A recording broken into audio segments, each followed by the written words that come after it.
Hello friends, welcome to exam Mohalla. आशा करता हूँ आप सब अच्छे होंगे। फ्रेंड्स, आज की इस वीडियो में हम यूपी पुलिस कांस्टेबल के एक बहुत ही महत्वपूर्ण टॉपिक संविधान के महत्वपूर्ण अनुच्छेद के बारे में डिस्कस करेंगे। आपकी परीक्षा में यहाँ से 2 या 3 प्रश्न जरूर देखने को मिलेंगे। आपके लिए हमने सभी प्रश्न फ्रेंड्स अच्छे और सेलेक्टेड लिए हुए हैं, जो कि कई बार एग्जाम में पूछे गए हैं, मोस्ट रिपीटेड प्रश्न हैं।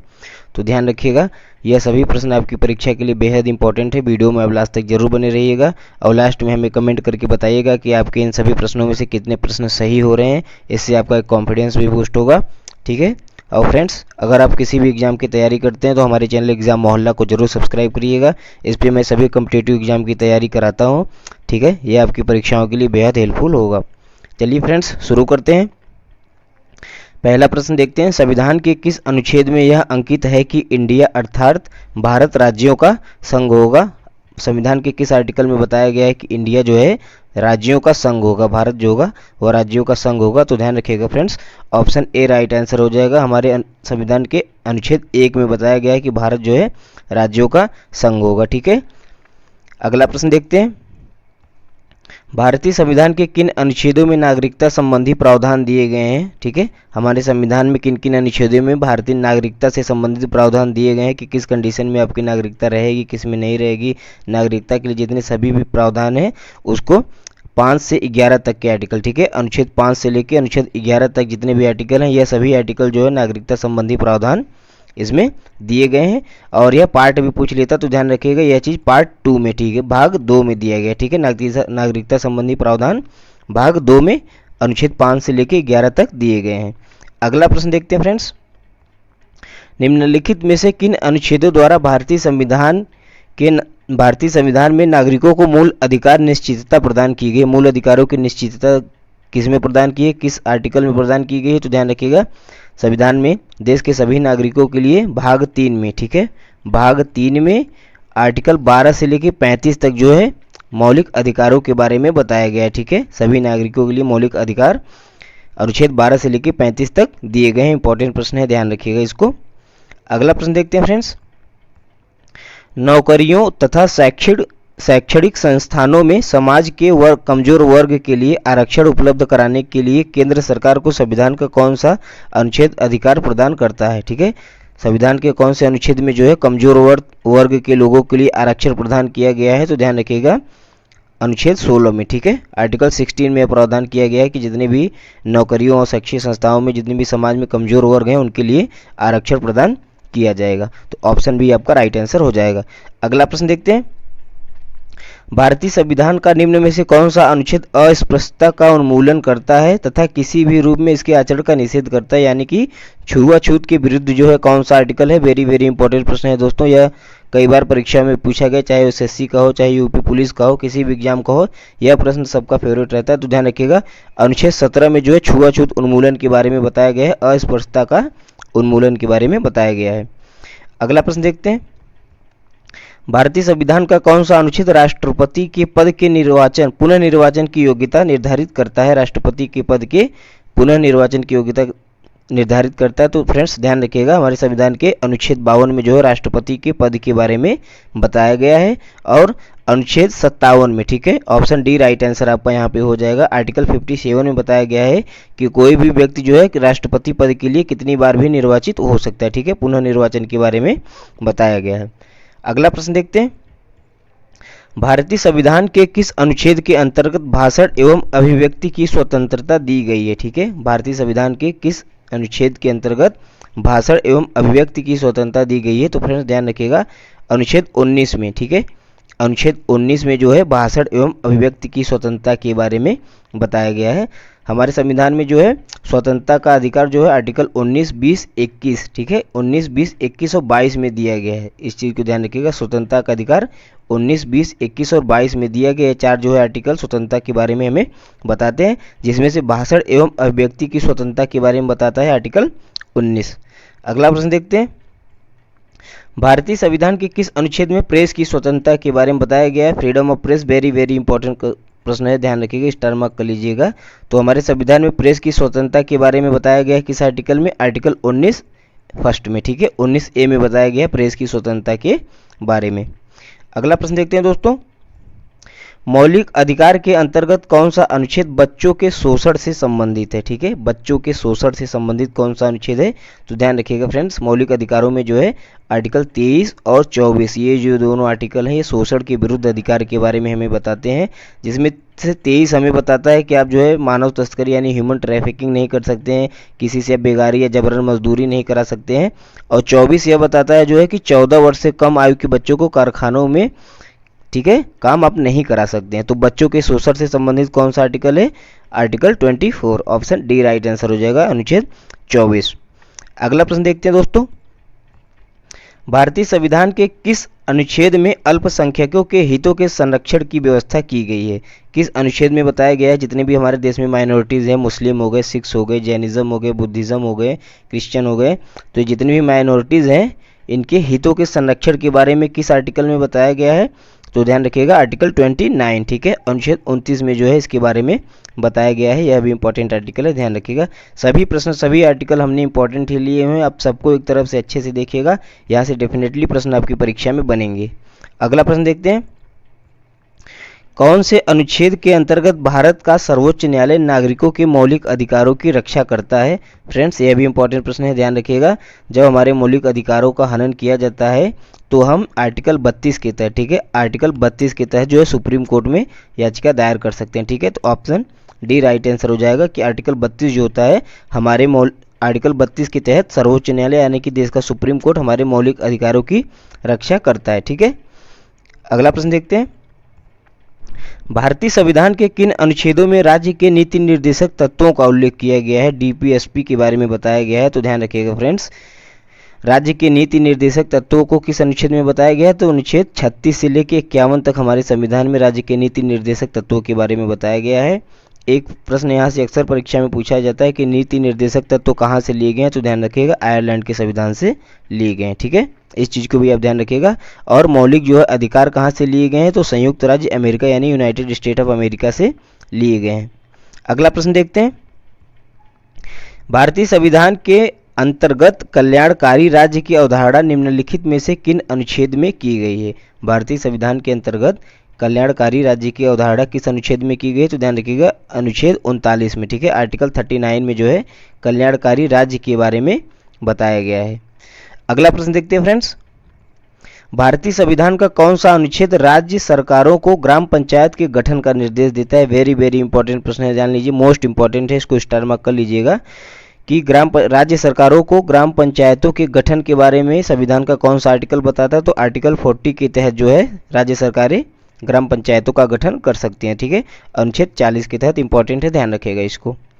अगला प्रश्न देखते हैं फ्रेंड्स, 42वें संविधान संशोधन जो कि 1976 में हुआ था का कौन सा अनुच्छेद, 42वां संविधान संशोधन फ्रेंड्स जो कि 1976 में हुआ था, इसके द्वारा संविधान के किस अनुच्छेद में मौलिक कर्तव्यों को जोड़ा गया था? ध्यान रखिएगा 42वां संविधान संशोधन हुआ 1976 में, जिसके तहत मौलिक कर्तव्य जो कि हमारे मूल संविधान का हिस्सा नहीं थे 1976 में इसको जोड़ा गया था। तो किस आर्टिकल में जोड़ा गया था?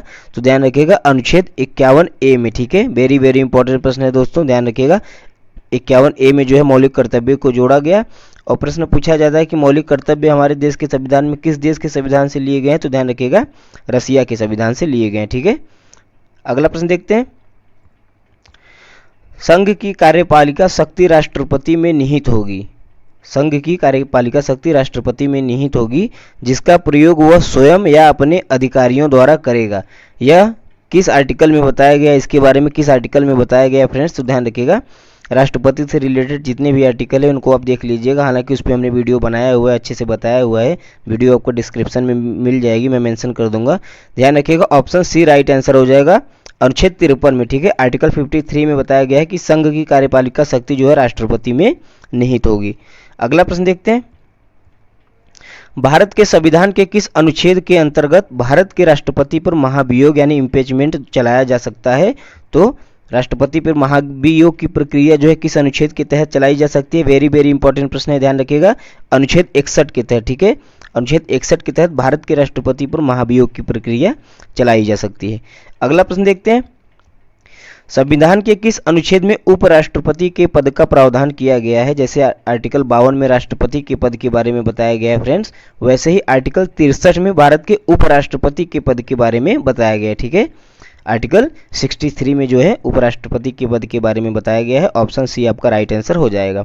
उम्मीद करता हूँ फ्रेंड्स वीडियो आपको अच्छा लग रहा होगा। सभी प्रश्न हमने अच्छे लेवल के लिए हुए हैं। वीडियो आपको अच्छा लग रहा हो तो इसे लाइक जरूर कीजिएगा, अपने दोस्तों के साथ शेयर कीजिएगा और कमेंट करके हमें ज़रूर बताइएगा, ठीक है, कि अगली वीडियो आप किस टॉपिक पे चाहते हैं।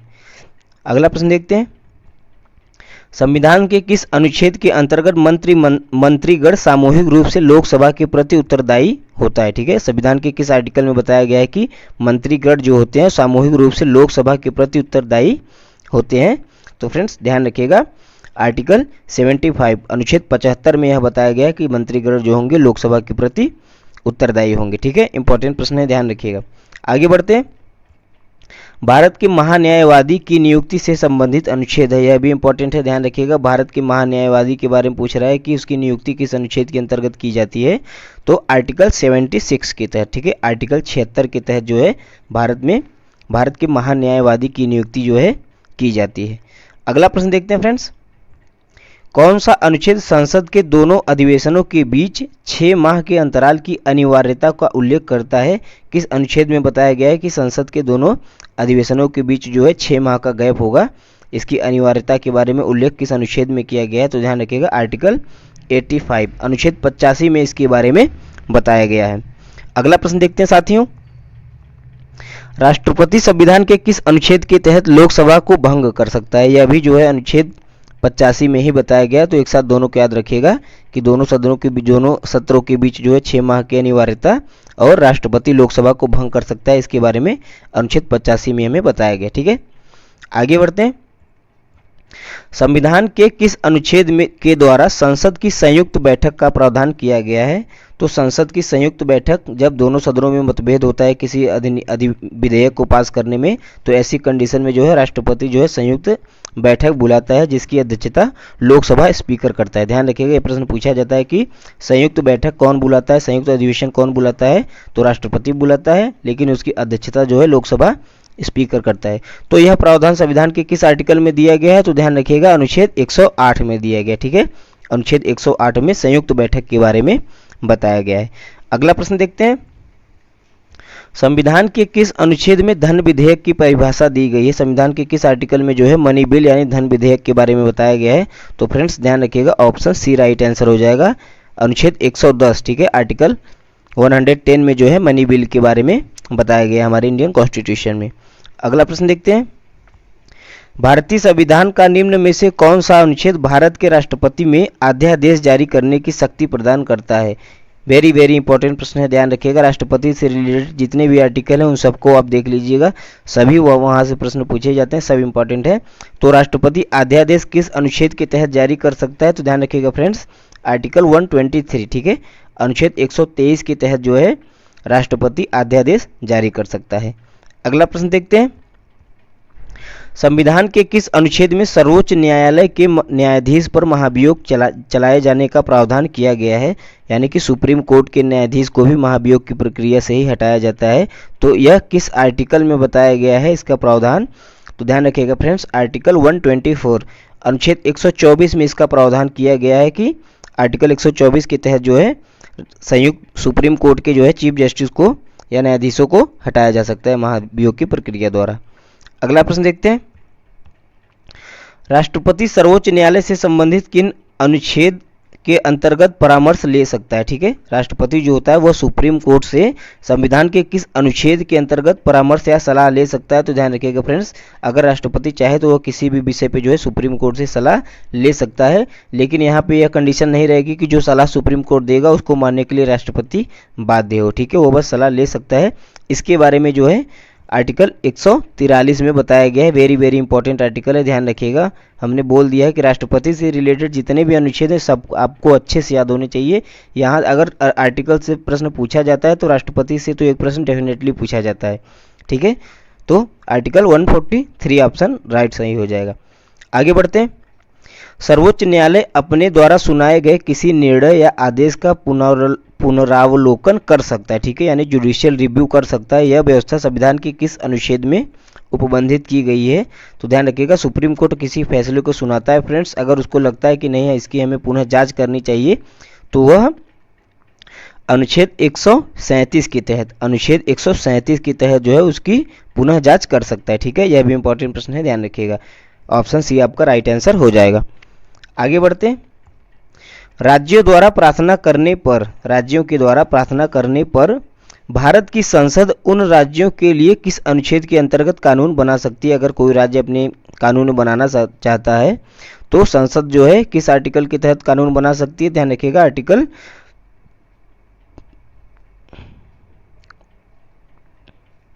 252, ठीक है, ऑप्शन बी राइट आंसर हो जाएगा। आर्टिकल 252 के तहत जो है संसद कानून बना सकती है। अगला प्रश्न देखते हैं दोस्तों। भारतीय संविधान के अंतर्गत निम्नलिखित में से कौन सा अनुच्छेद संसद को राज्य सूची के विषय से संबंधित विधि बनाने की शक्ति देता है? ठीक है, कौन सा अनुच्छेद जो है संसद को राज्य सूची पर विषय बनाने की शक्ति देता है? तो आर्टिकल 249, ठीक है, ऑप्शन डी राइट आंसर हो जाएगा। आर्टिकल 249 के तहत जो है संसद राज्य सूची के विषय में कानून बना सकती है। अगला प्रश्न देखते हैं। संविधान के किस अनुच्छेद के अंतर्गत केंद्र सरकार राज्य सरकारों को निर्देश दे सकती है? वेरी वेरी इंपॉर्टेंट आर्टिकल है, ध्यान रखिएगा। किस आर्टिकल के तहत केंद्र सरकार जो है वह राज्य सरकारों को निर्देश दे सकती है? तो आर्टिकल 256 के तहत, ठीक है, आर्टिकल 256 के तहत जो है केंद्र सरकार राज्य सरकारों को निर्देश देती है। अगला प्रश्न देखते हैं दोस्तों। भारतीय संविधान के किस अनुच्छेद के अंतर्गत वित्त आयोग यानी फाइनेंस कमीशन के गठन का प्रावधान किया गया है? वेरी वेरी इंपॉर्टेंट आर्टिकल है, ध्यान रखिएगा। फाइनेंस कमीशन वित्त आयोग के गठन का प्रावधान किस आर्टिकल में किया गया है? तो अनुच्छेद 280 में, ठीक है, आर्टिकल 280 में जो है इसका प्रावधान किया गया है।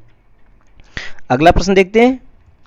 संपत्ति का अधिकार एक संवैधानिक अधिकार है फ्रेंड्स। आपको बता दें संपत्ति का अधिकार जो था एक मौलिक अधिकार हुआ करता था, इसे आर्टिकल 31 में रखा गया था, लेकिन इसी संविधान संशोधन के तहत जो है कौन सा संविधान संशोधन हुआ था? 44वां संविधान संशोधन, जो कि 1978 में हुआ था। 44वें संविधान संशोधन के तहत संपत्ति के अधिकार को आर्टिकल 31 से हटाकर आर्टिकल 300 क में रख दिया गया और इसे एक संवैधानिक अधिकार बना दिया गया, ठीक है। तो वेरी वेरी इंपॉर्टेंट प्रश्न है, ध्यान रखिएगा। संपत्ति के अधिकार को संवैधानिक अधिकार बताया गया है किस आर्टिकल में? तो आर्टिकल 300 क में बताया गया है।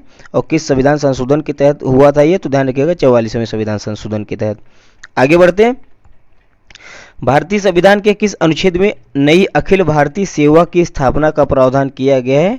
किस अनुच्छेद में अखिल भारतीय सेवाओं के बारे में बताया गया है? तो ध्यान रखिएगा फ्रेंड्स, स्थापना का प्रावधान किया गया है आर्टिकल 312 में, ठीक है, अनुच्छेद 312 में अखिल भारतीय सेवाओं के बारे में बताया गया है। अगला प्रश्न देखते हैं।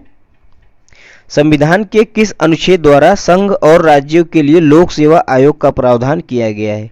संविधान के किस अनुच्छेद द्वारा संघ और राज्यों के लिए लोक सेवा आयोग का प्रावधान किया गया है? तो आर्टिकल 315 में, ऑप्शन डी आपका राइट आंसर हो जाएगा। लोक सेवा आयोग के बारे में अनुच्छेद 315 में बताया गया। ये सभी प्रश्न पूछे जाते हैं, ये एसआई में पूछा गया था 2021 वाले में, तो ध्यान रखिएगा, इंपॉर्टेंट प्रश्न है सब।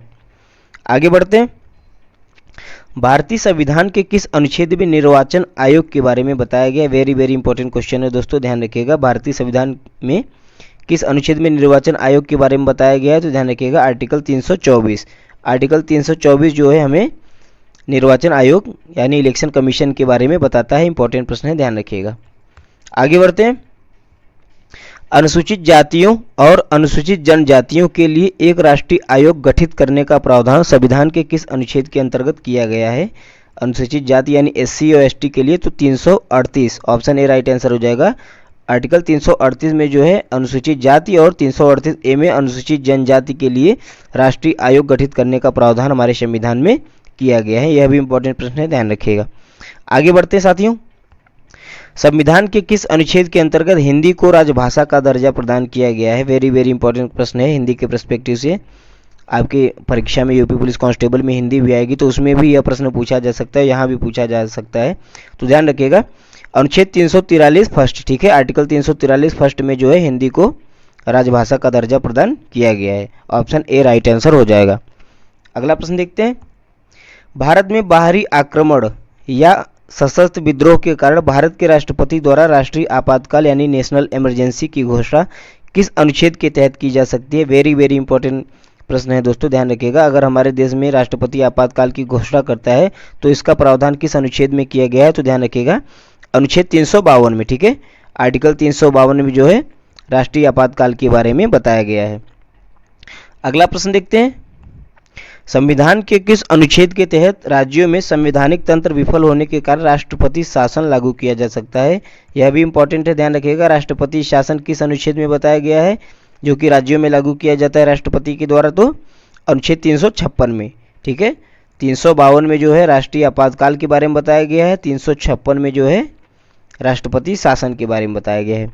अगला प्रश्न देखते हैं, संविधान के किस अनुच्छेद के तहत वित्तीय आपातकाल की घोषणा राष्ट्रपति कर सकता है? इंपॉर्टेंट प्रश्न है, ध्यान रखिएगा। वित्तीय आपातकाल यानी कि फाइनेंशियल इमरजेंसी, जो कि भारत में अब तक एक भी बार नहीं लगी। यह भी प्रश्न पूछा जाता है कि भारत में अब तक कितनी बार वित्तीय आपातकाल लगा है? तो ध्यान रखिएगा एक भी बार नहीं लगा है, 0 बार ऑप्शन हो जाएगा। तो यहाँ पे वित्तीय आपातकाल का प्रावधान किस आर्टिकल में किया गया है? तो अनुच्छेद 360 में किया गया है, ठीक है। आर्टिकल 360 में जो है इसका प्रावधान किया गया है। आर्टिकल 360 के तहत वित्तीय आपात की घोषणा राष्ट्रपति कर सकता है। अगला प्रश्न देखते हैं, संसद को संविधान संशोधन का अधिकार दिया गया है, किस अनुच्छेद के तहत जो है संसद संविधान में संशोधन कर सकती है? तो ध्यान रखिएगा यहाँ से तो पहला इंपॉर्टेंट प्रश्न यही आ जाता है कि संविधान में संशोधन कौन कर सकता है? संसद कर सकती है, ठीक है। और इसका प्रावधान किस आर्टिकल में दिया गया है? तो ध्यान रखिएगा ऑप्शन बी राइट आंसर हो जाएगा। अनुच्छेद 368 में इसके बारे में बताया गया, आर्टिकल 368 में बताया गया संविधान संशोधन के बारे में। अगला प्रश्न देखते हैं, संविधान के किस अनुच्छेद के प्रावधानों के अंतर्गत भारत सरकार द्वारा भारत रत्न, पद्म विभूषण आदि अलंकरण प्रदान किए जाते हैं? किस अनुच्छेद के तहत जो है भारत रत्न, पद्म विभूषण, पद्मश्री ये सब जो है अलंकरण प्रदान किए जाते हैं? तो ध्यान रखिएगा ऑप्शन बी राइट आंसर हो जाएगा, आर्टिकल 18 के तहत, ठीक है। आर्टिकल 18 अनुच्छेद 18 के तहत जो है भारत सरकार यह सभी अलंकरण प्रदान करती है। इंपॉर्टेंट प्रश्न है, ध्यान रखिएगा। अगला प्रश्न देखते हैं, भारतीय संविधान में समानता का अधिकार 5 अनुच्छेद जो है समानता के अधिकार में 5 अनुच्छेद दिए गए हैं फ्रेंड्स हमारे संविधान में, ध्यान रखिएगा। तो यह किस अनुच्छेदों में दिए गए हैं? तो ध्यान रखिएगा फ्रेंड्स हमारे मौलिक अधिकार जो हैं आर्टिकल 12 से लेकर 35 तक है, हमने स्टार्टिंग में आपको बताया था, जिसमें से 14 से लेकर 18 तक जो है समानता का अधिकार बताया गया है, ठीक है। 14 से लेकर 18 तक जो है समानता के बारे में बताया गया है, और 19 से लेकर 22 तक किसके बारे में बताया गया है? तो स्वतंत्रता के अधिकार के बारे में बताया गया। 19 से लेकर 22 तक स्वतंत्रता के बारे में बताया गया है। 23 और 24 में शोषण के विरुद्ध अधिकार बताए गए हैं। उसके बाद 25 से लेकर 28 तक संस्कृति और शिक्षा का अधिकार बताया गया, ठीक है। इस चीज़ को भी आप ध्यान रखिएगा। उसके बाद 29-30 में संस्कृति और शिक्षा का अधिकार बताया गया, माफ कीजिएगा। 25 से लेकर 28 तक में धार्मिक स्वतंत्रता के बारे में बताया गया, ठीक है। और आर्टिकल 32 में संवैधानिक उपचारों के अधिकार के बारे में बताया गया है, ठीक। तो यहाँ पे समानता का अधिकार किन किन अनुच्छेदों में दिया गया है? तो आर्टिकल 14 से लेकर 18 तक जो है ऑप्शन सी राइट आंसर हो जाएगा। अगला प्रश्न देखते हैं, नीति निर्देशक सिद्धांतों के लिए निम्नलिखित अनुच्छेदों में से कौन सा अनुच्छेद अंतर्राष्ट्रीय शांति और सुरक्षा के संवर्धन से संबंधित है? तो निम्न अनुच्छेदों में से कौन सा अनुच्छेद है जो अंतर्राष्ट्रीय शिक्षा और शांति से संवर्धन से संबंधित है, अंतर्राष्ट्रीय सुरक्षा और शांति से के संवर्धन से संबंधित है? तो आर्टिकल 51, ठीक है। अनुच्छेद 51 में जो है अंतर्राष्ट्रीय शांति और सुरक्षा के बारे में बताया गया है। अगला प्रश्न देखते हैं फ्रेंड्स, किसी राज्य में विधान परिषद की स्थापना और समाप्ति का प्रावधान किया गया है? यह किस अनुच्छेद में बताया गया है कि किसी राज्य में जो है विधान परिषद की स्थापना और समाप्ति का प्रावधान होगा? तो ध्यान रखिएगा आर्टिकल 169, ठीक है। आर्टिकल 169 में यह प्रावधान किया गया है कि राज्य सरकार जो है विधानसभा का गठन कर सकती है और उसकी समाप्ति भी कर सकती है। फ्रेंड्स वीडियो आपको कैसा लगा हमें कमेंट करके ज़रूर बताएं। अगर अच्छा लगा हो तो इसे लाइक करें, अपने दोस्तों के साथ शेयर करें, जिससे हमको मोटिवेशन फ्रेंड्स मिलती है। तो ध्यान रखिएगा, और आप अगली वीडियो किस टॉपिक पे चाहते हैं इसके लिए हमें कमेंट करके ज़रूर बताएं। वीडियो देखने के लिए आपका बहुत बहुत धन्यवाद।